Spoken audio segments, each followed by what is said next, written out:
oportunidade de estar aqui, participando de um evento com tantos especialistas, e tão bem conhecidos, conceituados. E desculpar porque eu vou ler, senão me perco. Primeiramente, eu gostaria de dizer a vocês que não consultem dicionários, porque o termo, a forma como eu uso a palavra assinaturas aqui no título da minha apresentação, não está restrito a essa forma de subscrição que vocês estão vendo aí no slide, que é a famosa subscrição do autor, Eu uso essa palavra de uma forma abrangente, pretendendo compreender dentro dela cada uma das assinaturas que preenchem os espaços próprios de subscrição, designação, ocultação ou atribuição de autoria de textos. Ao longo dos mais de 50 anos de vida literária, Machado de Assis lançou mão de muitas e variadas técnicas de assinatura nos diversos gêneros de escrita que praticou, Daí vão poemas, contos, crônicas, ensaios, cartas, romances, prefácios para seus textos e para textos de outros autores, e também contratos e dedicatórios. Nesta comunicação, eu pretendo demonstrar a necessidade de se olhar para as assinaturas e os procedimentos de ocultação dos marcos de autoria empregados por Machado, normalmente considerados como simples curiosidade da história literária, mas cuja necessidade de análise é suscitada pela própria obra do escritor, que ora opera pela dispersão da figura autoral, ora pela necessidade da busca ou de um retorno a um referencial estável de autoria. Trataremos primeiro das formas e técnicas de assinatura e ocultação de nome aplicadas por Machado de Assis em sua obra, com o objetivo de apontar para a variedade do conjunto e os efeitos de sentido na atribuição de autoria e responsabilidade que o emprego dessas técnicas pode ter sobre seus escritos. Em seguida, retomaremos a discussão crítica em torno da interpretação das advertências dos dois últimos romances machadianos, que será posta em perspectiva por meio da apresentação de um padrão de assinaturas identificado a partir das cartas do escritor. Eu gostaria de pontuar que se trata de uma pesquisa ainda em andamento, que, portanto, eu não trago aqui uma proposta fechada, mas o que eu quero fazer é aventar as possibilidades e ganhos que alguns caminhos interpretativos podem gerar. Então vejamos O Grito do Ipiranga. Vocês podem acompanhar aí nas TVs. É o poema de Machado de Assis, encontrado por Milton Marques em 2015, após 160 anos de sua publicação no Correio Mercantil, escrito em 7 de setembro de 1856, e impresso na seção Variedades 2 dias depois, é um dos primeiros textos do autor publicados no jornal. A assinatura confiante do adolescente, que contava então com 17 anos e era conhecido pelo grupo de amigos que atuava em torno de Paula Brito, recebeu um ponto de exclamação ao final do nome civil completo do escritor, como vocês podem ver aí, Joaquim Maria Machado de Assis, com ponto de exclamação. Forma que não viria a se repetir. Naquela época, Machado entrava no mundo da prosa com outra segurança, assinando suas ideias vagas como de um jovem que estreia nas letras, sob um dos primeiros pseudônimos que se tem conhecimento do autor, As.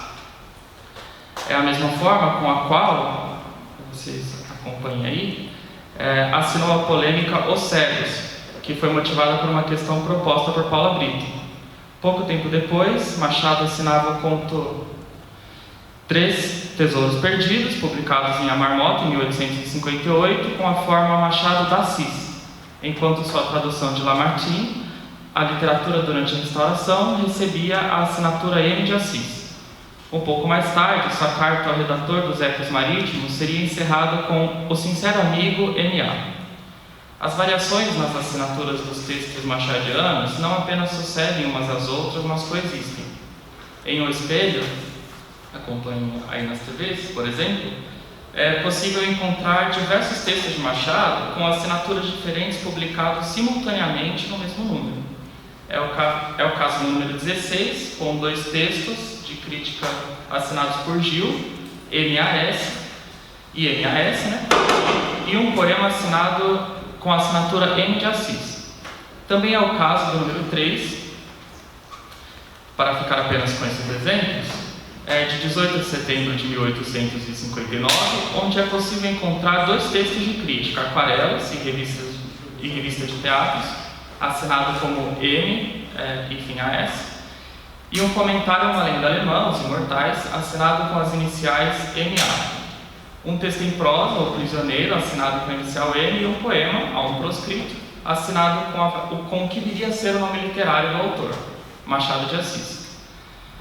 Em um periódico pequeno como esse, que procurava repetir a fórmula da marmota e entre poesia e prosa levava em torno de 10 textos, a diversidade de assinaturas parece apontar, à primeira vista, para uma busca por dar a impressão de que o periódico contava com mais colaboradores, uma vez que a colaboração era gratuita ou paga no máximo simbolicamente, como nos conta Michel Massat. Pontua-se ainda que a atribuição das iniciais MA em um espelho a Machado de Assis é motivo de divergência no meio da crítica especializada, pois confunde-se com a assinatura de Moreira de Azevedo, também colaborador daquele periódico. Não excluímos ainda a possibilidade da interferência dos editores e tipógrafos, haja visto que temos notícia de um manuscrito desse poema, que é esse, A um Proscrito, em posse da Biblioteca Nacional, que está assinado com a forma Machado da Assis, com um D maiúsculo, e um registro diferente de data. Ao longo de sua carreira, os nomes adotados por Machado e as formas com as quais assinou ou ocultou o seu nome nem sempre deixaram clara a sua autoria, de modo que não houve uma forma unificada mesmo quando da subscrição do seu nome civil em contratos, cartas e pareceres. É o caso do romance Magdalena,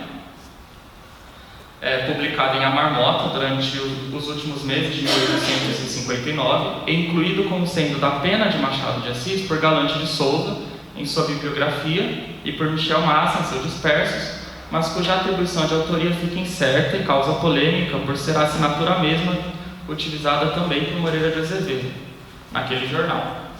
O que levou o Biratã Machado, em seu Dicionário de Machado de Assis, a dizer que, abre aspas, o trabalho tem sido atribuído a Machado por alguns estudiosos, mas sem fundamento, fecha aspas. E Michel Massat, em seu Juventude de Machado de Assis, a fazer ressalvas quanto à atribuição que outrora fizeram. Então, muitas foram as práticas de assinatura, pseudonímia e anonimato de Machado em sua obra literária.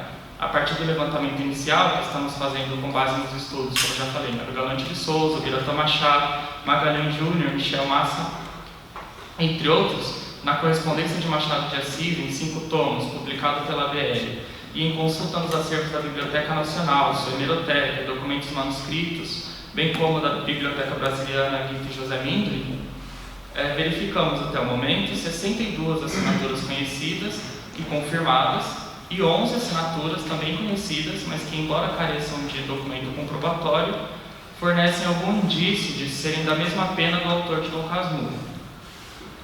Há também outros possíveis, mas que não foram incluídos nesta apresentação porque estamos analisando as hipóteses, não sabemos. Então, somaríamos cerca de 73, 74 assinaturas até o momento, variações confirmadas ou mais ou menos certas, o que é um pouquinho a mais do que o Hélio comentou ontem na apresentação dele, porque nessa semana eu acrescentei. Então, são elas. Vocês podem acompanhar aí nas TVs, né? Doutor Semana, Gil, Sileno, JJ, Victor de Paula, Platão, Y, Lara, Manassés, Eleazar, Lélia, João das Regras, Malvolio, Boas Noites, Max, BB, Bob, JB, Máximo, ODS, OO, Otto, SX, XXX, ZZZ, os criptônimos com asteriscos. E aí eu incluo aqui também o Brás Cubas, que a forma com a qual o defunto autor assinou a advertência de suas memórias póstumas, ainda com alguma ressalva, por isso eu coloquei entre as chaves, né? E os textos sem assinatura, considerando que haja também uma decisão de não assinar. E com alguma, digamos, ousadia, incluo também o nome de Dom Casmurro, que, conforme argumenta Abel Passos Batista, é a assinatura que compete com a assinatura de Machado de Assis na capa do livro. As assinaturas que precisam de confirmação, mas que são incluídas na bibliografia do autor ou são objeto de suspeita, tido como perfeitamente aceitáveis ou muito prováveis, são Próspero, Glaucus, Camilo da Anunciação, Marco Aurélio, Victor de Parma, Dom Juan, Brás de Cubas, Cham, F. Souza Barradas, Millet. Quanto ao pseudônimo Souza Barradas, sua particularidade está em ser mencionado por outro pseudônimo, Lélio, em crônica de 1885 da série Balogistal, como sendo seu sobrinho, aproximando o uso desses pseudônimos ao campo ficcional, ou do que poderíamos, com algum anacronismo, chamar heterônimo. O pseudônimo Lélio ganharia mais um aspecto ao apresentar uma variação, a forma Léo, com 3 pontos, a maneira maçônica que subscreveu a crônica de 9 de dezembro de 1883 na mesma série. As assinaturas, entretanto, não se restringem a essas que, seguindo a terminologia mais ou menos resolvida proposta por Melo Nóbrega em seu livro Ocultação e Disfarce de Autoria, poderíamos classificar de, por exemplo, anonímia, apocrifia, na qual ocorrem as confusões autorais, muitas vezes armadas, intencionalmente, com intuitos meramente prestigiantes, ou inicialismo, ou astignonímia, asteronímia, criptonímia, ou simplesmente alonímia, ou pseudonímia, criptonímia, metonomásia, aristonímia, axionímia, prosonímia, nomes de guerra mais comuns no ambiente do teatro, né? Alcunhas, apelidos ou procorísticos, né? Ou por fim nome literário, que é de longe o mais conhecido e menos rocambolesco. A refração do nome civil de Machado de Assis e tantas outras variações, como essas que vocês estão vendo aí, utilizadas por Machado como assinatura, é capaz de atordoar tanto quanto a variedade de classificações possíveis que se pode dar a um nome que assina uma obra. O desejo e a necessidade de estudo dessas assinaturas surgiram, então, durante uma pesquisa anterior de iniciação científica, desenvolvida também sob orientação do professor Hélio, em que estudei os narradores de Esaú e Jacó e da série de Crônicas na Semana, e tive contato com a polêmica existente em torno da delimitação de um narrador naquele romance. As divergências entre os críticos aparecem já na interpretação da advertência de Esaú e Jacó, que não possui assinatura. O desacordo agrava-se quando ela é confrontada com a advertência assinada com a forma MDA, que esse é o manuscrito da advertência, que abre o romance posterior, Memorial de Ares, na medida em que esta retoma aquela, como que sugerindo uma continuidade entre essas duas advertências. Em relação ao Esaú e Jacó, John Gladstone, em seu livro Machado de Assis, Ficção e História, reconhece a atribuição de autoria ficcional ao personagem Ares, que seria feita diretamente pelo autor empírico a partir das advertências. Abel Barros Batista, em Autobibliografias, divergindo de Gladstone, propõe o reconhecimento de um editor ficcional presente na advertência de Esaú e Jacó, afirmando que Machado, ao assumir na advertência de Memorial de Ares a paternidade da advertência de Esaú e Jacó, estaria acionando o dispositivo estilístico de contra-assinatura, que teria o efeito de tornar a assinatura anterior imprópria e a atual própria. O traço estilístico de Machado seria então o ato de contra-assinar, e o paradigma desse processo estaria na advertência à 4ª edição de Memórias Póstumas de Brás Cubas, na qual o autor assumiria a paternidade de Brás a referir-se a ele como um meu autor, separando-se dele definitivamente. Na esteira desse raciocínio, o Batista interpreta a relação entre as assinaturas siamesas, que é assim que ele chama essas duas assinaturas, Esaú e Jacó e Memorial de Ares, e, portanto, atribui a elas um mesmo referente de autoria, como paradigma constituinte de um novo processo realizado por Machado, o da sua própria ficcionalização, momento no qual assumiria um papel de editor ficcional. Interpretando de outro modo a tensão que se instaura na advertência de Esaú e Jacó, o Alexandre Eulário, no famoso ensaio Esaú e Jacó, narrador e personagem diante do espelho, distingue o narrador presente no romance do autor ficcional, Aires, suposto na advertência, que também aparece como personagem no interior da narrativa do romance. Ainda outra interpretação é feita por Gabriela Betella em seu livro Narradores de Machado de Assis, que sugere que não só o narrador do romance é um alter ego do próprio Aires, como atribui a Aires também a narração da advertência que acompanha o romance, além de afirmar que o comportamento do conselheiro é uma prova autêntica da autoria ficcional comum de Aires aos dois romances.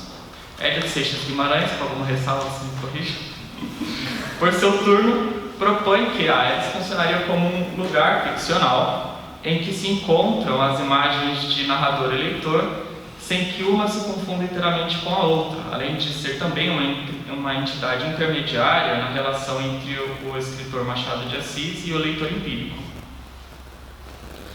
O estudo das assinaturas integra-se, portanto, ao debate crítico em torno da autoria, da formação da identidade pelo nome, da reivindicação da paternidade ficcional dos romances e das advertências.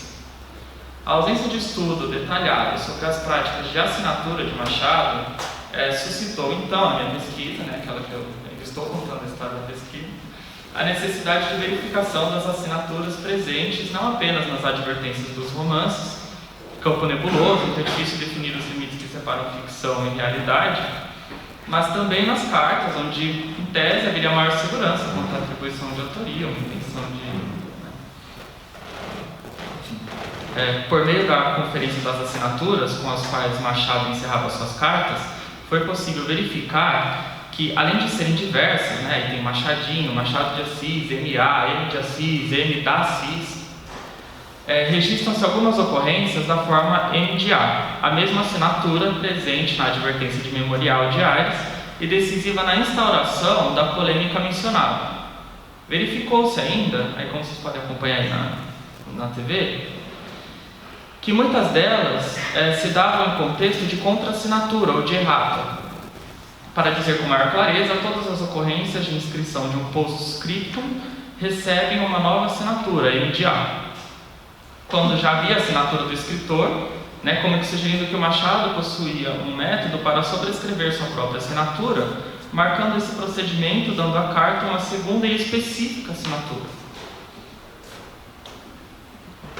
Aqui exibo esses dois exemplos, uma carta de 1880, outra de 1889, em que é possível verificar as duas assinaturas entregadas por Machado, Machado de Assis para a carta e M de A para o PS. Que aqui eles desenvolveram, mas que que essas imagens são a correspondência do Machado de Assis, da ABL que eu citei. Se tomarmos esse padrão como base de comparação para as advertências feitas por Machado, para as edições posteriores e tardias dos seus romances, como em prefácio à nova edição de Ressurreição, de 1905, por exemplo, verificaremos que esse padrão se confirma. M de A é a forma usada como contra-assinatura, nesse caso, da assinatura MA do autor. É o que acontece também com a advertência de A Mão e a Luva, que possui duas advertências. Embora o que figure na consolidação do texto da edição crítica desse romance, realizada pela Comissão Machado de Assis, seja a assinatura M de A para a advertência de 1874, que é essa que está aí atrás, ficando assim a assinatura MA apenas com uma anotação de variante no rodapé. Se voltarmos à primeira edição do romance, veremos que M de A, na advertência de 1907, figura novamente como contra-assinatura da assinatura MA de 74. A questão parece estar em identificar que a assinatura M de A não está presente apenas na advertência do Memorial de Aires, mas nas cartas desde 1880 e também nas advertências das novas edições dos romances, em que o autor que assina com a forma M de A afirma geralmente que não alterou a forma dos romances, apenas trocou 3 ou 4 vocábulos, é o que ele geralmente diz nessas advertências. Partindo da identificação desse padrão, presente, como eu disse, nas cartas, advertências, novas edições, parece não ser suficiente ler a advertência de Memorial de Aires apenas como uma extensão ficcional da advertência de Esaú e Jacó. Assim, eu estou afirmando, mas vocês indicam depois. Faz sentido, Antes, perder-se-ia de vista o quão significativo pode ser a ausência de assinatura na advertência do romance sobre os dois gêmeos opostos. Reconhece-se, então, que quando M de A se refere a Esaú e Jacó na advertência de Memorial de Aires, reafirmando sua paternidade, quando ele diz ali, quem me leu Esaú e Jacó, não o faz nas mesmas condições com as quais reivindica a autoria de Brás Cubas na advertência quarta edição, assinada, como vocês podem ver, aí sim com o nome literário do autor, sobre a assinatura de Brás, isto é, propondo não propondo sua própria ficcionalização, mas a partir de um outro local, ou da autoria ou da figuração autoral que leva o seu nome literário, Machado de Assis, que era, aliás, a mesma forma com a qual ele assinava o romance já publicado no jornal. Quer dizer, já quando publicava no jornal, no periódico. A distância entre as assinaturas siamesas, como a Chama Batista, as advertências de memorial de Aires e Esaú e Jacó, parece, então, não permitir mais esse título. Esse raciocínio parece ganhar força quando verificamos o manuscrito da advertência de memorial de Aires, novamente, e encontramos que Machado, logo após reivindicar a paternidade do romance anterior, quem me leu, Esaú e Jacó, decide marcar a distância a partir da qual se refere ao romance anterior, riscando a palavra advertência e decidindo por prefácio, que a advertência é o título da advertência de Esaú e Jacó. E decidindo por prefácio uma categoria talvez mais abrangente e na qual seria possível incluir a advertência, como faz Gerard Genette, por exemplo, no seu livro para textos editoriais. Esse aqui também é só um conselho. Vocês me ajudem. Enfim, Abel Vaz Batista, então, em autobibliografias, afirma que, aí abro aspas novamente, a afeição própria dos livros romanescos machadianos é definida pela relação indecidível entre duas assinaturas. E afirma também que a novidade na contrassinatura machadiana está, cito de novo, no jogo de ficções de autor e, em particular, na ficção de autor que cria o Conselheiro Aires, no qual Machado de Assis surge como mais uma das instâncias ficcionais. Fecha aspas. Entretanto, parece ser possível supor, a partir das variações de sua assinatura, que o Machado surge como uma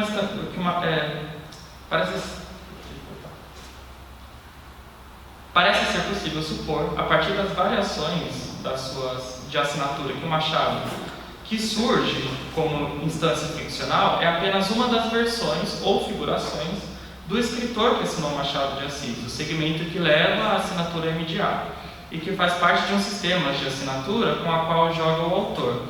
E aí aqui eu lembro do comentário do professor Hélio ontem, que apontou para o fato de que na advertência do Memorial de Aires, na advertência do Brás Cubas, ele se refere a um estandarte, não a o estandarte, por exemplo. E aí a dica do professor Gilberto Pedro Passos também, que ele disse que o estandarte tinha mais de 200 pseudônimos. Então, enfim. Expandindo um pouco novamente o escopo de assinaturas consideradas, lembremos que Gerard Genette nos conta que as correspondências de autores anteriores ao século XIX não incluíam muitas confidências a respeito da sua atividade literária. É a partir da Era Romântica que há uma clara mudança de atitude em relação à descrição e confidências a respeito dessa atividade. Pois a partir desse período haveria uma maior consciência dos autores sobre a possibilidade de uso das cartas na criação da imagem autoral. Também participariam dessas mudanças a prática das dedicatórias, interessadas pelos autores aos críticos com o objetivo de inspirar resenhas. Seguindo esse raciocínio e considerando a variação de assinaturas empregada por Machado em alguns dos gêneros que o escritor praticou, é possível encontrar exemplos também nos manuscritos, como o da dedicatória do exemplar de História Sem Data ao conselheiro Rodolfo Dantas, um oferecimento ao seu bom e distintíssimo amigo do autor que assina a MDA, mesma forma com a qual oferece comédia Tu Só Tu Por Amor ao Joaquim Nabuco, mas que são exceções dentre as dedicatórias conhecidas que recebem geralmente a forma de seu nome literário Machado de Assis, como essas que eu exibo. Então são assinaturas diversas das encontradas em documentos formais e oficiais, como por exemplo o contrato celebrado com o editor Garnier para a primeira edição de Helena do Vale, de 76, com a assinatura, como vocês podem ver também, J com M sobrescrito, M Machado de Assis, a mesma com a qual encerra uma carta ao Visconde do Rio Branco, também de 76, e que utilizou em diversos momentos por toda a sua vida, como se vê no recibo entregue ao representante do editor Garnier em 96, que é isso.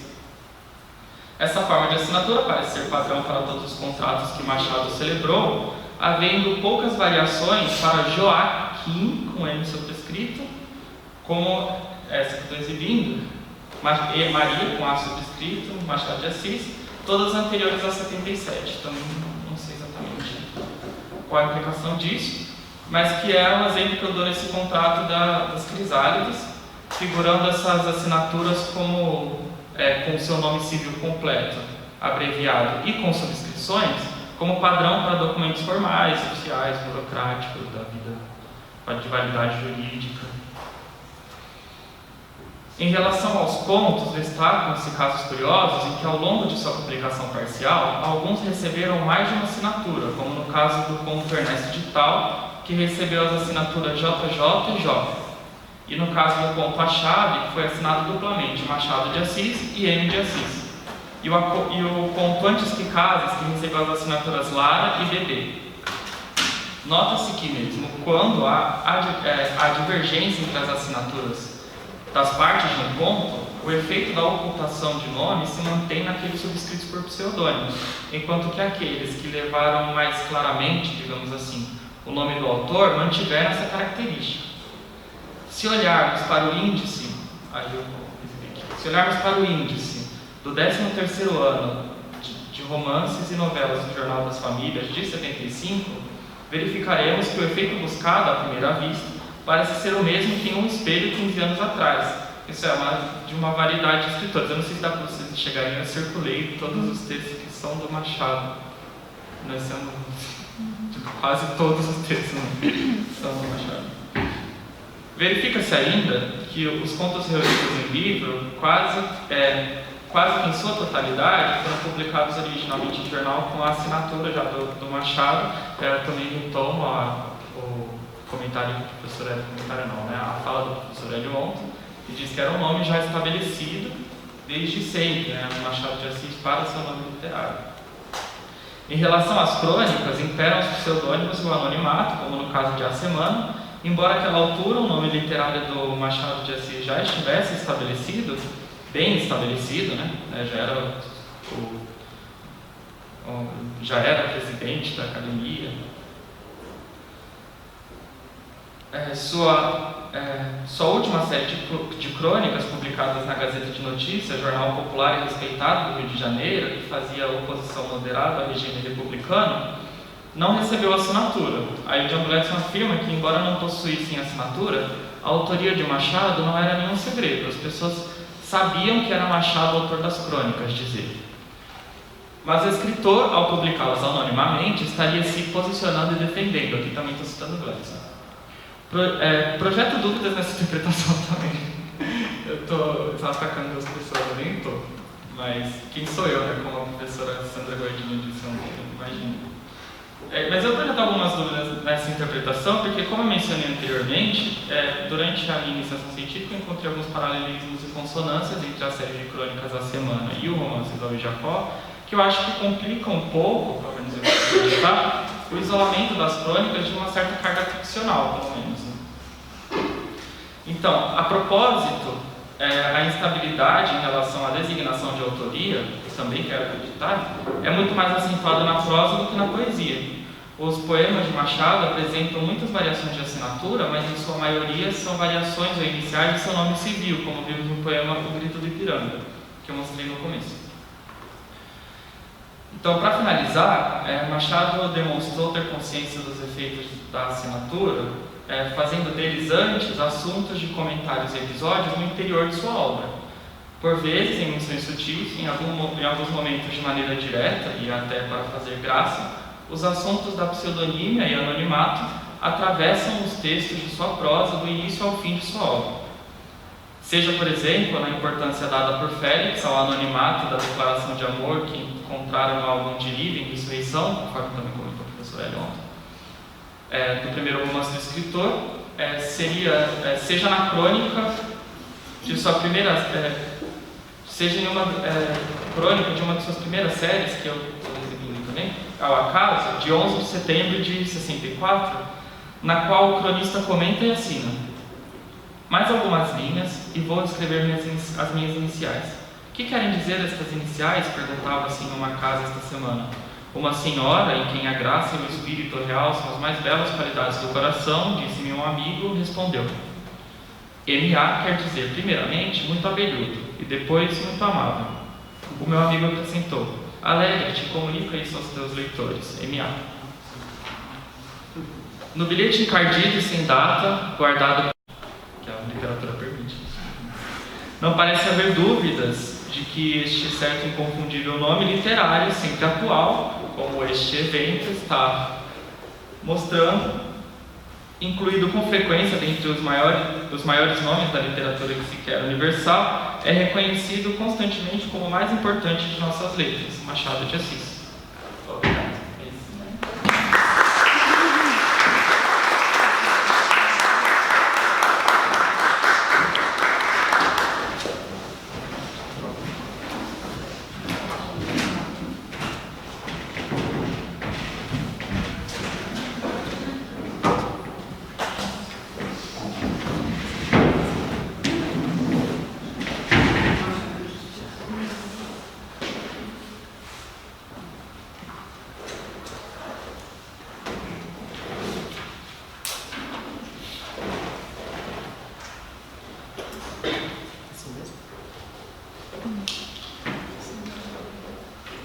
Gente, eu passo agora a palavra para o Tiago, que vai falar a autoria difusa do Memorial de Aires de Machado de Assis. Eu já havia apresentado, mas algumas pessoas chegaram depois.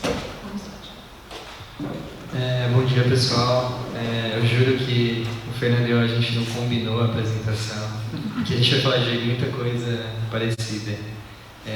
Eu gostaria de manifestar o meu contentamento por participar deste evento, o Simpósio Machado de Assis 180 anos, Trabalhos em Andamento ao longo da Construção, organizado pelos professores Hélio Seixas Guimarães e João Roberto Faria. A minha apresentação, cujo título é Autoria difusa no Memorial de Aires de Machado de Assis, exprime algumas das inquietações acerca de meu principal objeto de estudo no doutorado, que realizo desde 2008 no programa de pós-graduação em literatura brasileira, oferecido pela Universidade de São Paulo.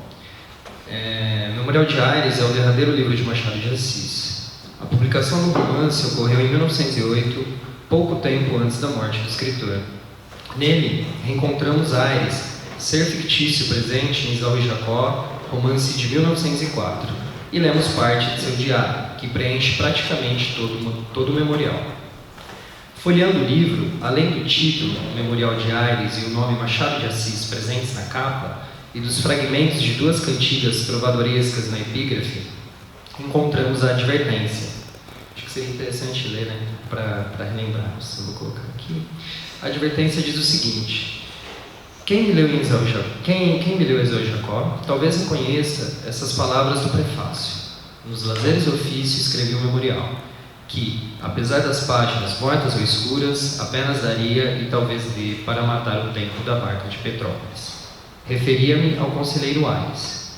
Tratando-se agora de imprimir o memorial, achou-se que a parte relativa aos 2 anos, 1888 e 1889, se for decotada de algumas circunstâncias, anedotas, descrições e reflexões, pode dar uma narração seguida, que talvez interesse, apesar da forma de diário que tem.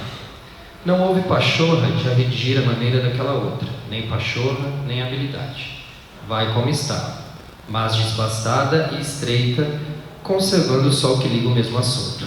O resto aparecerá um dia, se aparecer algum dia. Assinada por MDA, eu vou manter o MDA porque falar Machado de Assis pode ser perigoso. Assinada por MDA, iniciais do nome impresso na capa, essa advertência recupera trecho da advertência de Esaú e Jacó, que informa o leitor de um hábito de Aires. Nos prazeres de ofício, ele escreveu um memorial que, abre aspas, apenas daria e talvez dê para matar o tempo da barca de Petrópolis, fecha aspas. Conforme a advertência de Esaú e Jacó exprime, Aires escreveu, ao longo dos anos, um diário de lembranças, que ficou reunido em 6 cadernos. Após a morte dele, encontraram, junto com estes 6 cadernos, numerados por algarismos romanos, um 7º, intitulado Último, ou seja, a narrativa de Esaú e Jacó. Mas a reprodução do trecho presente na advertência deste romance, do Esaú e Jacó, na advertência do memorial, diverge. E aí eu vou passar e vou comentar um pouquinho sobre essas divergências. Que, se vocês observarem, neste trecho existem 3 mudanças entre o trecho original e o citado. A supressão de vírgula, logo após o ofício, que proporciona a leitura mais corrida. A substituição do pretérito perfeito do verbo escrever, né? No primeiro momento ele escreveu, depois no Memorial de Aires passa a ser escrevia, pelo imperfeito, né? Que traz como consequência a entrada do aspecto habitual em relação à atividade da escrita, algo que se ajusta melhor ao exercício rotineiro de composição do diário. Isso é uma hipótese interpretativa, né? E o que parece ser a mudança mais significativa, a troca de aparar, cujo sentido incidiria sobre a ação de suprimir as partes tomadas como inúteis ou sem valor por apesar, que por sua vez enfatiza o contraste, sem mencionar o ato de cortar trechos entre as passagens consideradas relevantes e outras insignificantes do Diário de Aires, aquilo que ele chama de páginas mortas ou escuras. Nesse sentido, embora em ambas as passagens, na entre aspas original e na citada, MDA avalie de modo pouco elucidativo que valeria a pena ser publicado, apenas na segunda, com o uso do advérbio apesar, que as páginas mortas ou escuras, como disse, permanecem como questão aberta para o leitor, uma vez que, diante das discrepâncias internas do texto, a ideia de supressão não é mencionada ou sugerida, ao contrário do que ocorre no trecho da versão de Esaú e Jacó, por meio de aparado. Portanto, desde a advertência de Esaú e Jacó, M já exprime a ideia de que aparar o Diário de Aires pode resultar numa narrativa, mesmo que numa narrativa sem muito valor. Como ele diz, que apenas daria, e talvez dê, para matar o tempo da barca de Petrópolis, conforme conjectura. Assim, desconsiderando a advertência de Esaú e Jacó, podemos ficar com a impressão de que se trata de um projeto completamente novo, concebido, projeto de Memorial de Aires, concebido apenas no contexto de sua publicação, ou seja, posteriormente à publicação do romance em que figuram os gêmeos Pedro e Paulo. Contudo, cotejando o trecho da citação com o texto original, ou seja, com o trecho correspondência da advertência de Esaú e Jacó, podemos questionar se este projeto já não integrava as intenções de MDA, se a gente tomar MDA como editor ficcional. O que provavelmente nunca vamos saber, justamente em razão da ligeira modificação que a MDA faz na citação do trecho da advertência de Esaú e Jacó na advertência do Memorial de Aires. Portanto, tal mudança, aparentemente sem valor, contribui para que fique indeterminado o momento no qual surgiu a ideia de aparar parte do Diário de Aires para publicá-lo, se desde a advertência de Esaú e Jacó ou posteriormente a ela, quando no momento de publicação do memorial. Na sequência da advertência do memorial, em seu segundo e último parágrafo, ele já explica genericamente as ideias envolvidas na composição do romance. Achou-se, né, que se páginas referentes a 2 anos do Diário de Aires passassem por um processo de cortes, e esses cortes incluiriam circunstâncias, anedotas, descrições, reflexões, para ligar partes referentes ao, abre aspas, mesmo assunto, né, fecha aspas, poderiam dar uma narração seguida, né, conforme está lá na advertência. Portanto, não há dúvidas, o livro traz um diário aparado, mesmo o vocábulo presente na advertência de Esaú e Jacó. Mas não temos acesso ao material excluído, o que nos faz pensar se essas exclusões não são arbitrárias, interessadas ou suficientes para modificar a compreensão da narração subsequente. Como se instaurasse uma espécie de asterisco no início da leitura da narrativa, né? Na mente do leitor. MDA também evita apresentar orientações ou apreciações que influenciem a avaliação do leitor acerca da ficção que tem em mãos. Conforme observa, novamente, eu estou sendo repetitivo, mas, abre aspas, achou-se que a parte relativa a 2 anos pode dar uma narração seguida, o que não significa que tenha dado. Por outro lado, não afirma categoricamente sua relevância, narração seguida, que talvez se interesse. Por outro lado, MDA afirma que a redação do texto não foi alterada, vai como estava, segundo afirma, né? Apenas foram operados cortes nele, abre aspas, conservando só o que liga ao mesmo assunto, fecha aspas. Segundo observa, as alterações foram feitas às pressas, sem pachorra e nem habilidade, mas conservando a forma de diário. Em meio a esses esclarecimentos, que em verdade são insuficientes para desfazer as dúvidas em torno da composição do livro, a ressalva ressurge novamente por meio do advérbio apesar, dessa vez direcionada especificamente ao diário enquanto forma. Conforme vocês podem ver, pode dar uma narração seguida, que talvez interesse, apesar da forma de diário que tem. Assim, em observações acerca da gênese da obra, o gênero textual que atravessa o romance do começo ao fim é colocado como entrave para o que chama de narração seguida. Se esse também fosse o entendimento de Machado de Assis, por que então teria ele lançado mão de tal dispositivo? Portanto, ao enfatizar a inadequação do diário em relação à chamada narração seguida, a advertência atrai a atenção do leitor para o plano de construção do livro. Por tudo isso, arriscaríamos dizer que a advertência é um expediente fundamental na leitura do memorial, visto que injeta nele uma problemática advinda do embate entre a chamada narração seguida e características do diário, as mencionadas circunstâncias, anedotas, descrições e reflexões, capaz de incidir na suposta intencionalidade da obra. Seu autor ficcional Aires está morto, e assim, seus escritos estão disponíveis para serem editados como se deseja. Mas o suposto editor do texto, MDA, por sua vez, exprime apenas que foi empreendida a supressão de partes do diário de modo a resultar numa narração seguida. Desta maneira, não alcançamos, pela advertência, qual era exatamente a intenção de Aires ao escrever o diário e, conseguintemente, a narração ali subjacente. Dito de outro modo, o que a advertência parece problematizar é que Aires pode ter escrito a narrativa acidentalmente, inconscientemente, ou pelo contrário, com a clareza de saber o que estava fazendo. Neste ponto, algo importante precisa ser lembrado. Aires, autor do diário que origina a narração de Memorial de Aires, é um ser fictício.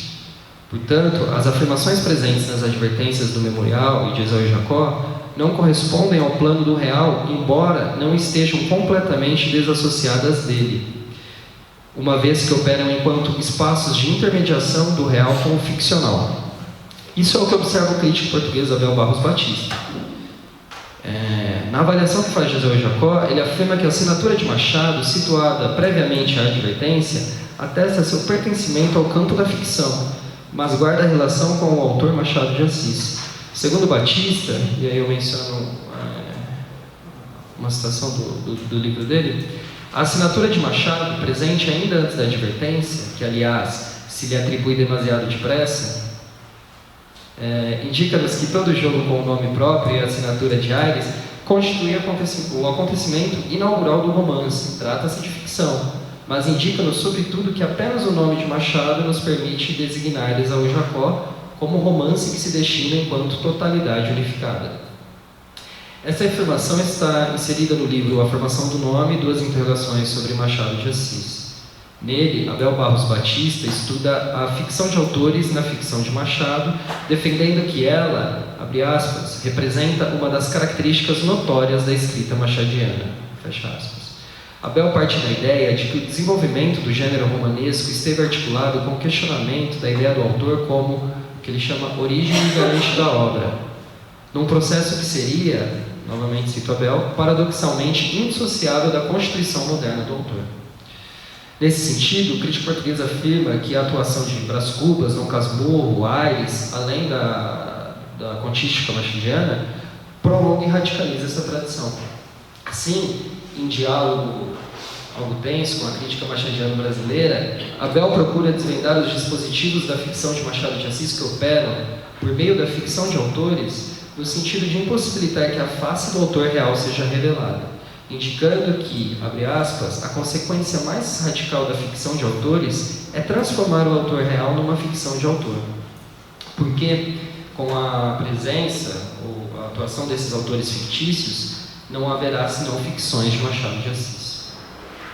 Assim, entender Brás Cubas, ou outro autor suposto enquanto um alter ego de Machado, seria um equívoco.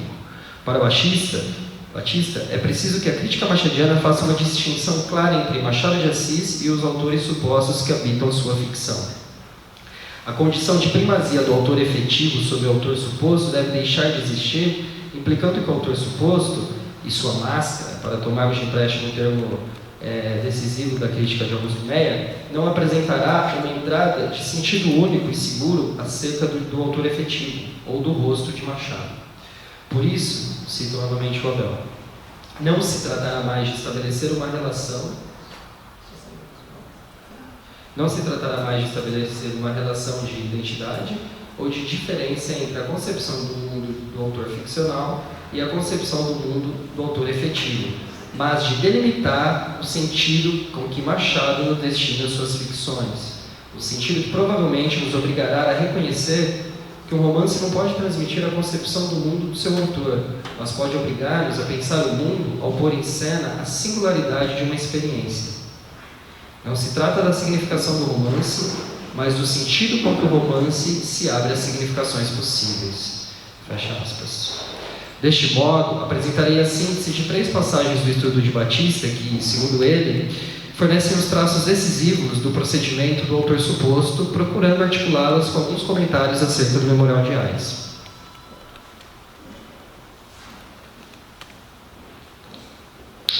O primeiro ponto sobre a indicação do nome do autor, a assinatura designa uma origem, singularizando a autoria do texto, mas também libera o nome do autor de seu portador para ser afetado por sentidos construídos pelo leitor.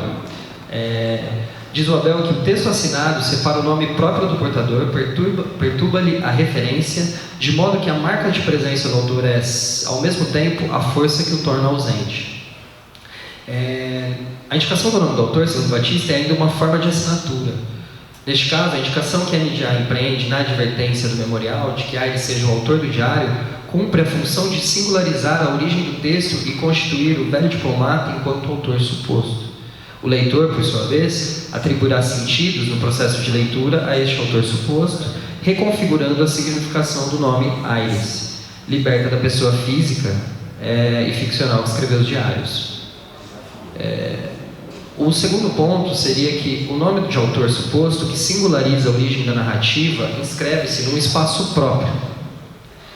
Espaço que seria, na já clássica terminologia de Gerard Genet, o paratexto da obra. Espaço intermediário entre o texto ficcional e seu exterior. O Genet diz que, mais do que um limite ou uma fronteira estanque, trata-se de um limiar, o paratexto da obra. Ou expressão de Borges ao falar de um prefácio e de um vestíbulo, que oferece a cada um a possibilidade de entrar ou de retroceder. No caso da advertência do memorial, estabelecida pelo editor MDA, a presença do nome de Aires no exterior da narrativa asseguraria a condição de Aires enquanto autor suposto. E o terceiro ponto, por fim, o terceiro traço fundamental, acerca da constituição do autor suposto, está na exigência que este procedimento impõe ao leitor de não esquecer que o autor efetivo é Machado de Assis. Voltamos então ao ponto que iniciamos nossa apresentação do estudo de Abel Barros Batista.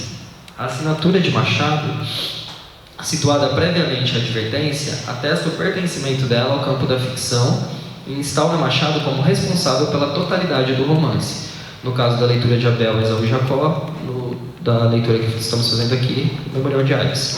Assim, Batista conclui que, abre aspas, o motivo do autor suposto consiste na exposição ficcional do próprio processo de assinatura do autor. Assim, não haverá autor suposto sem essa peculiar ficção em que alguém se apresenta assinando um texto e dizendo que o assina depois de outra assinatura se ter proposto a leitura. Fecha aspas.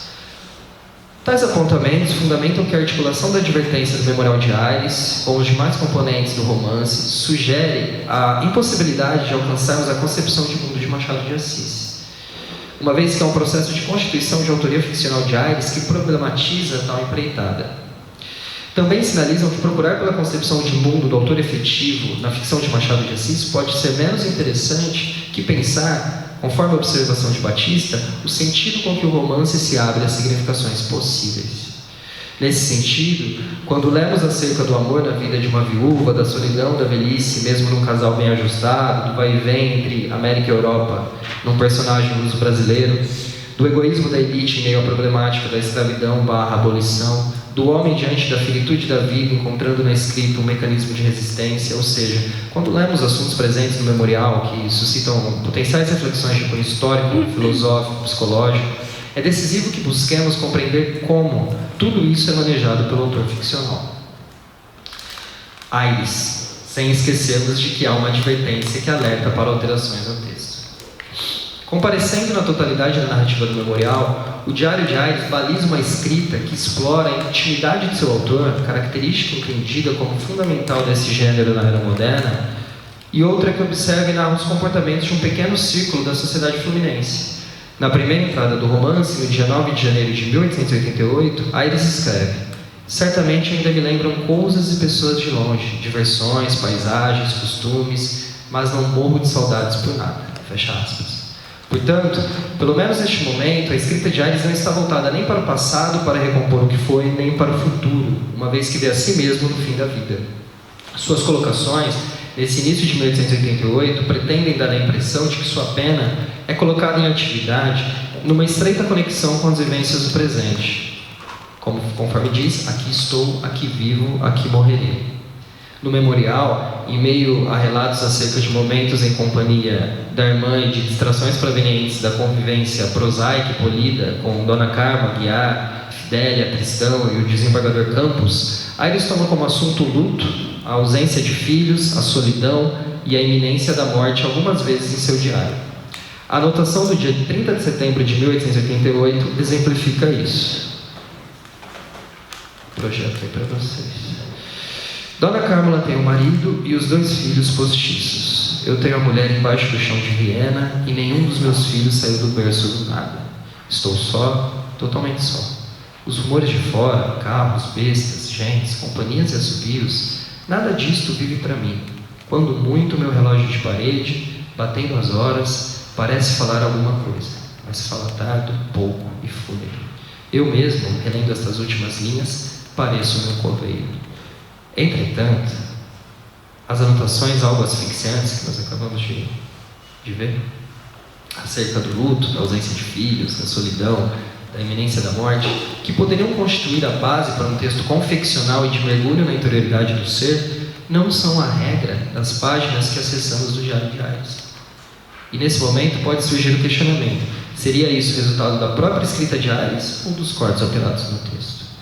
O fato é que a narração seguida do diário parece ganhar forma a partir da primeira visão que Aires tem de Fidélia, cuja beleza e caráter interessam ao conselheiro.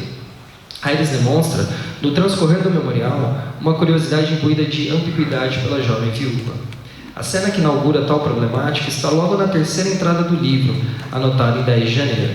Nela, ocorre a primeira saída de Aires, que vai acompanhar a irmã, em visita ao jazigo da família no cemitério São João Batista. Por lá, a beleza de Fidélia impressiona o velho diplomata. Mais tarde, no dia 25 de janeiro, depois de ter contemplado a viúva por mais tempo na casa dos Aguiares, a admiração pela saborosa Fidélia aumenta e ressurge em Aires a lembrança de um verso de Shelley, poeta do romantismo inglês, que ele traduz em emenda: eu não posso dar o que os homens chamam amor, e é pena. Portanto, Aires vivencia uma vontade sem ação, como quando Fidélia conta a ele, abre aspas, anedotas de seu tempo de menina e moça, com tal desinteresse e calor, fecha aspas, que lhe dá, novamente abre aspas, vontade de lhe pegar na mão e, em sinal de aplauso, beijar-lhe. Vontade sem ação, tudo sem ação esta tarde, fecha aspas. O desejo que Aires não consegue silenciar, mas que também não é capaz de movê-lo, seria representativo de sua aposentadoria da vida, ou seja, da ausência de ação. Mesmo que em estreita conexão com o presente, a escrita de Aires revela fragmentos de um ser que, embora pareça desejar Fidélia, coloca-se como incapaz de vivenciar novas experiências, incluindo a amorosa.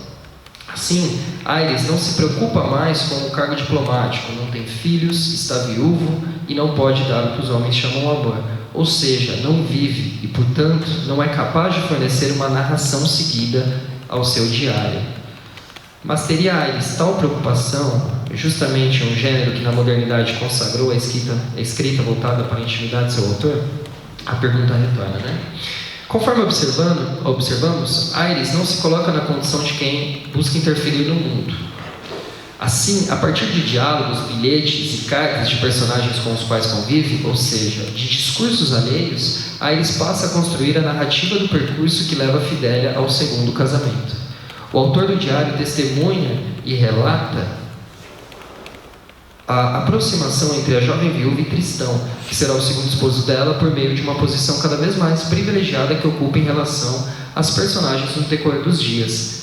É principalmente durante visitas ou passeios de sua rotina no meio social fluminense que o antigo diplomata seleciona a matéria para sua escrita.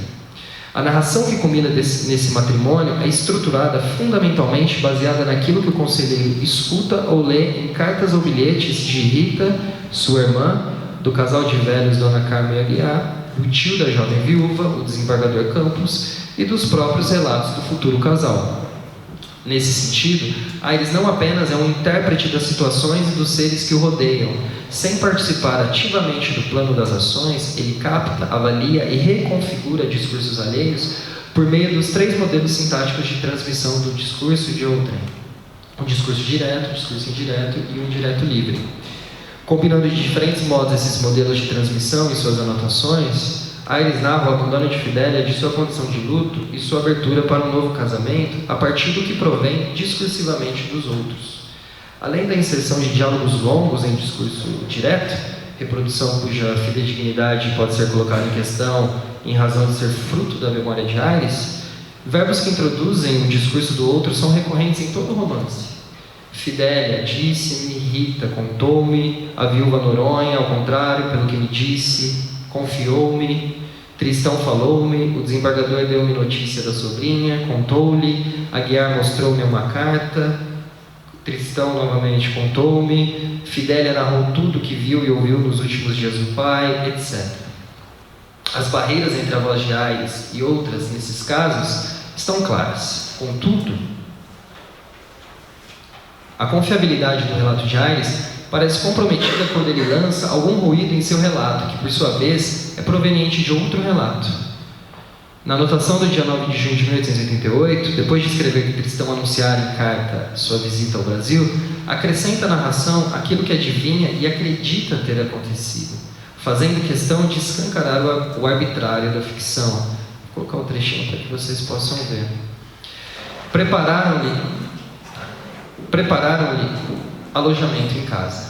Aguiar, ainda tão satisfeito que, contra seus hábitos de discrição, já me disse ter em vista a mobília do quarto que lhe destinam. É simples e elegante. Provavelmente a mulher começará já a obra dos seus ornamentos de lã e de linho para as cadeiras e a mesa. Isso não foi ele que me disse, nem ninguém. Eu é que adivinho. Eu é que o adivinho. E escrevo aqui para mostrar a mim mesmo o que é fácil de ver. Para a boa Carmen, bordar, cozer, trabalhar, enfim, é um modo de amar que ela tem. Tece com o coração. Mesmo sendo ótimo ouvinte e evocando a musa diplomática em seus diálogos, Aires acessa apenas discursos alheios que apresentam uma leitura fragmentada do plano do real. Ele, em vários momentos, não presencia cenas narradas, apenas escuta uma versão delas. Ou seja, a sua percepção dos atos de Fidélia e de outros personagens resulta, na maioria das vezes, de discurso acerca deles. Assim, encontramos no memorial fórmulas que remetem à incerteza.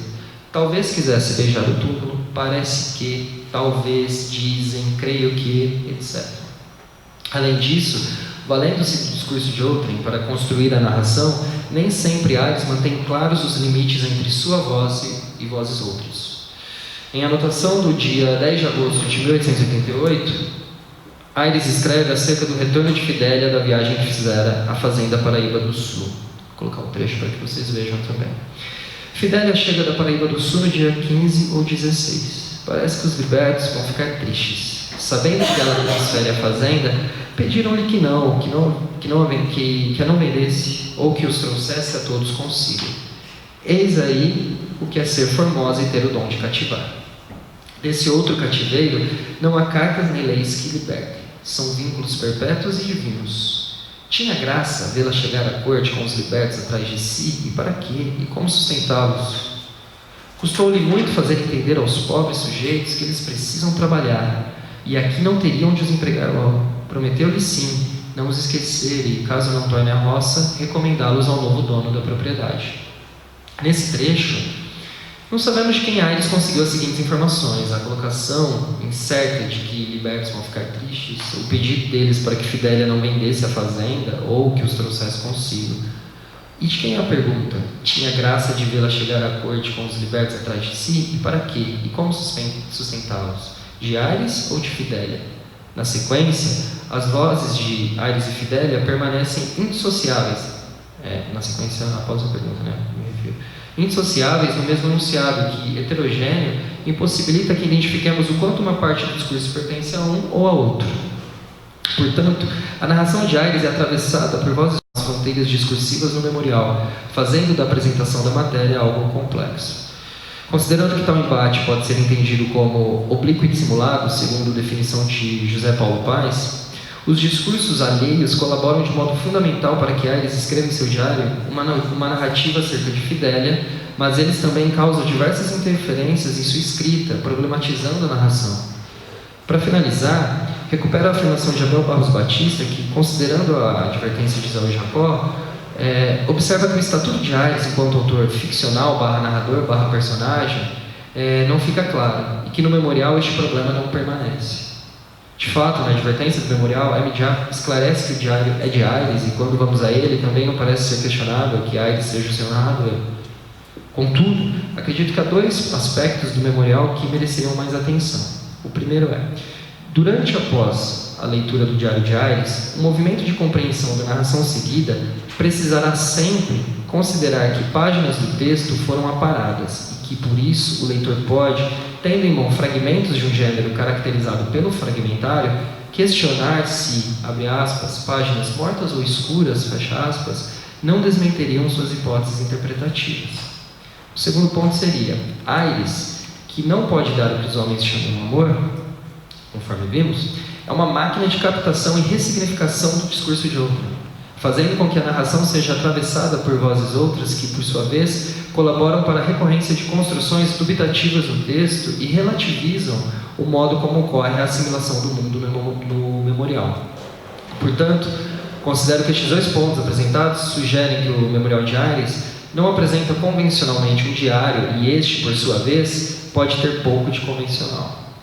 O diário de Ares, situado em uma montagem cuja escrita faz da autoria algo difuso, opera para incentivar a incerteza, negando assim a concepção do autor narrador onipotente. Muito obrigado.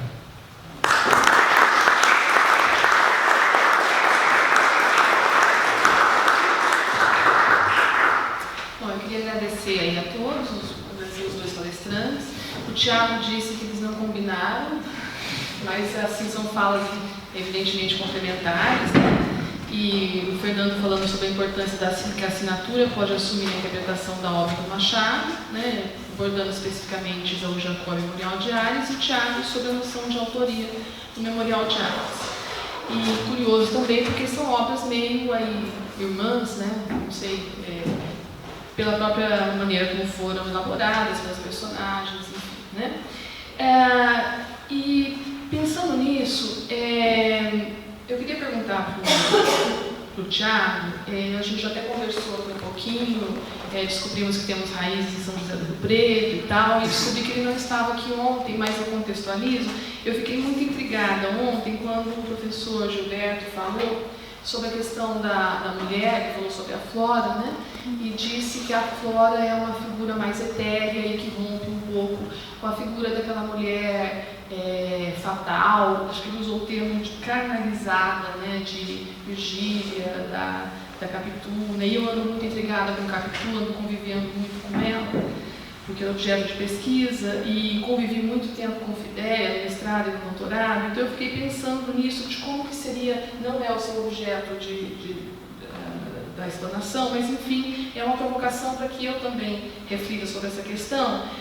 Como é que apareceria a Fidélia nessa obra do Machado, considerando, você disse agora, lembrou no final da sua fala, de que o diário são páginas aparadas, né, com determinado objetivo, e o Ares, ele é curioso, ele gosta de observar, ele elege a Fidélia como objeto de estudo logo no início da narrativa, né? Então ela recebe uma atenção especial dele, né? E então como é que você acha que a gente poderia pensar a Fidélia, tendo em vista esse narrador que, como você disse,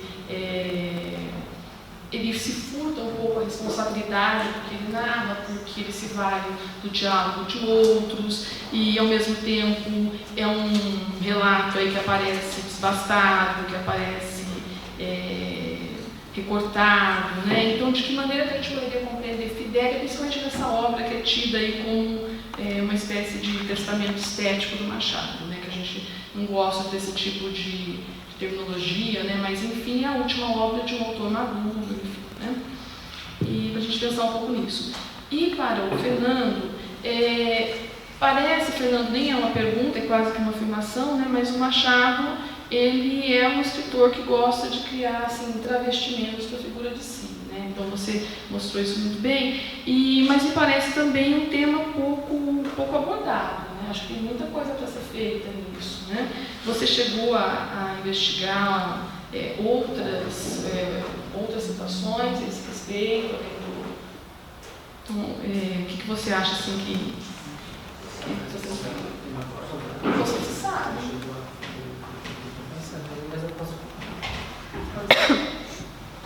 Então, a questão até da autoria empírica mesmo, né, como eu estava dizendo, sobre a atribuição de uma obra ao autor, ela foi estudada, teve uma grande consolidação disso, que foi no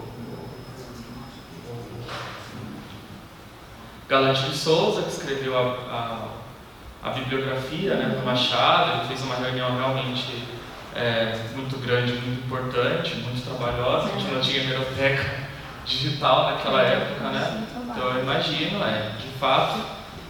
Mas existem alguns problemas, assim, porque, como eu disse, né, ele consolida lá o Romance Magdalena, a gente não encontra, você não ouve dizer que é uma obra do Machado. E porque é uma tentativa de atribuição, em alguns momentos, que invariavelmente vai ser arbitrária, porque não se tem registro não se tem um contrato, né, com o periódico, eu acredito, vocês também me ajudam, dizendo, olha, eu sou Machado de Assis e eu sou responsável por tais textos, né? Então, muitas vezes é pela própria assinatura ou indícios extrínsecos, né, uma carta que ele assumia ou uma outra crônica em que ele retomava. Então, a atribuição às vezes é feita dessa forma. Então, você tem você perguntou se existem estudos em relação a, então tem essa consolidação dos pseudônimos e nomes pelo Galante, isso. A gente tem também alguns poemas foram recuperados pelo Magalhães Júnior. Como eu falei, o próprio Biratã, quando ele fez essa bibliografia de Machado de Assis, ele incluiu algumas coisas, aí refutou algumas hipóteses de atribuição, de autoria, né, empírica, nesse caso. Mas eu digo assim, por exemplo, você tem séries de crônicas, por assim, na Malvólica, que é o personagem de Shakespeare, quer dizer, estudos sobre de como que o conteúdo se relaciona com a escolha, por exemplo, do nome que ele assinou. Então, sobre isso, eu tive contato com um estudo sobre o pseudônimo do Lélio, mas eu acho que sim, talvez seja uma ignorância minha, ou então eu estou numa fase, como eu disse, né, de levantamento ainda, eu não passei a essa investigação da relação, sei lá, os possíveis sentidos. Porque isso daria muito material para pesquisa. Sim, está previsto, né, para ver isso, também a relação da escolha do pseudônimo, você tem Manassés, por isso que eu falei que tem uma carga semântica que já traz o job, né, que você tem até, não digo necessariamente intertexto, mas você traz, é uma escolha, né, então, e a gente não pode ignorar que elas têm, que elas devem ser levadas em consideração, a gente não pode ignorar. Mas, respondendo a sua pergunta, que eu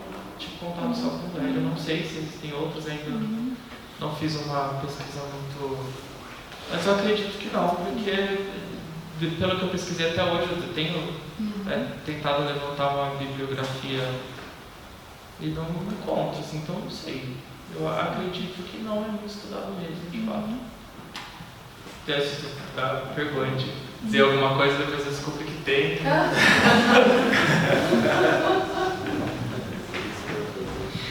Obrigado. Obrigado pela pergunta.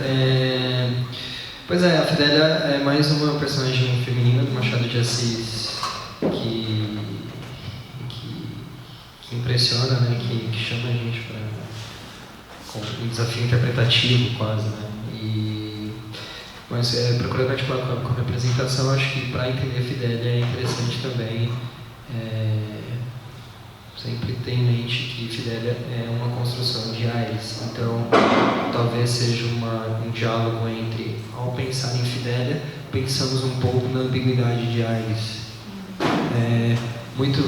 E aí entra na dificuldade, que eu acho que é uma dificuldade também que é parecida com o que ocorre em Dom Casmurro, com uma diferença, que Dom Casmurro apareceu. Acionada lá no Vicente, eu acho que. Em Dom Casmurro há um viés ali acusatório, né? E no Aires não, né? Há uma sugestão de que Fidélia pudesse sair do estado de viuvez e ir para um segundo casamento.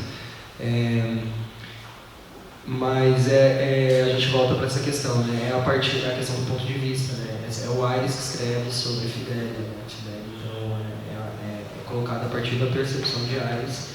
Então, muitas vezes, procurar entender Fidélia passa também por procurar entender essa ambiguidade de Aires, e aí entra na questão das variadas, pelo menos é assim que eu vejo, das variadas hipóteses interpretativas sobre Fidélia, né? Agora, a voz de Fidélia de fato aparece ali, mas aparece por meio do discurso de Aires que reconfigura, né? Que reconfigura a questão de ser um diário, né?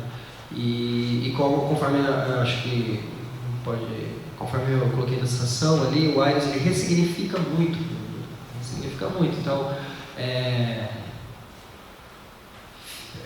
aquela condição que os personagens machadianos são colocados, né? E não é, então a gente fica um pouco sem saber, mas é de fato uma personagem fantástica, assim, acho que pensando uma das grandes personagens femininas, pensando em relação à Flora também, né? Acho que seria ali mais uma relação de espelhamento quase, assim, né?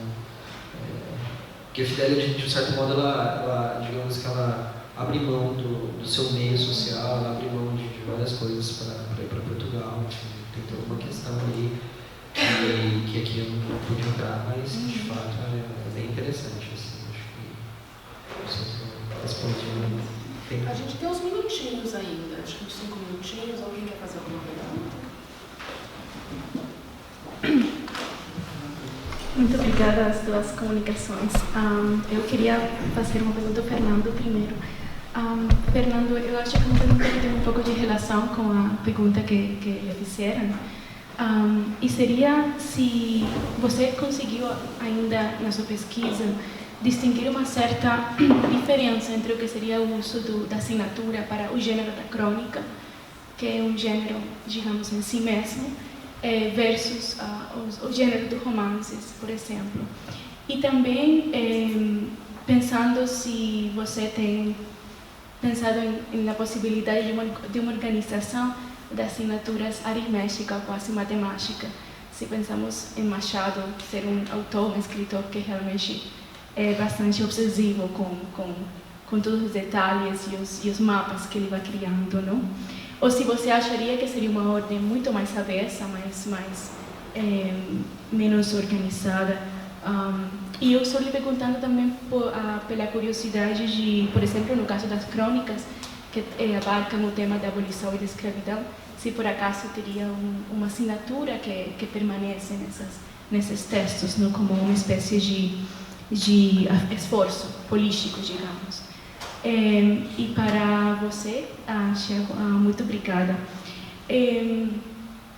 Eu queria lhe perguntar sobre a ideia do diário, no caso do memorial, como gênero, no sentido de que, mesmo se seguimos o pacto ficcional, teríamos a ideia de que um diário ou um memorial é o lugar em que o autor, o escritor, escreve os momentos que não pertencem à escritura. que não pertencem à obra, digamos, senão que seria o lugar dos momentos cotidianos, quando o escritor, de certa forma, existe em carne e osso. O que para mim poderia talvez trazer outra ideia da ideia do autor, ou da assinatura que está se negociando aí. Eu queria saber se você tinha pensado a respeito, se por ser um memorial, uma forma muito distinta dos outros romances do Machado.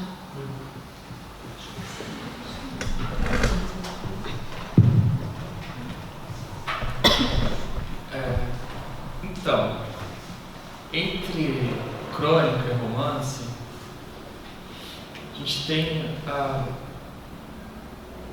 não só a forma do texto, que a gente poderia dizer que existe, talvez como eu tentei propor aqui, não só eu, né? Existe um contingente de pessoas que tentam apontar com uma certa ficcionalização nas crônicas. A gente teria também um paratexto que é do livro, que leva o nome do Machado. Então, ainda que a gente tenha ele, de certa forma, jogando essas assinaturas no interior do livro, ele assume que ele é o autor do romance, porque ele leva o nome dele na capa do livro. Nas crônicas a gente não tem isso, e aí, como eu tentei apontar no texto em prosa no geral, dos publicados em jornal, eles não são, a gente poderia classificar geralmente assim, como anônimos, porque as assinaturas não remetem muitas vezes, como acontece na poesia, ao próprio nome do Machado. Então a gente tem de fato uma predominância, me parece, de fato não vamos afirmar de fato, mas me parece que ele tem essa busca por um afastamento do que seria a consolidação do nome dele num livro que carrega o nome da capa, né?